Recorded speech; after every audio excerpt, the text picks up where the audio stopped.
जाइची जाए एकता दुनिया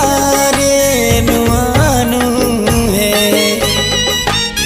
तो नुआ संसार तोते अभिनंदन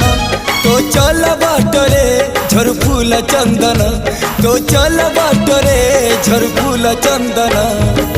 समयर चक्का भौरी घुरे घुरे फूले कांदनालो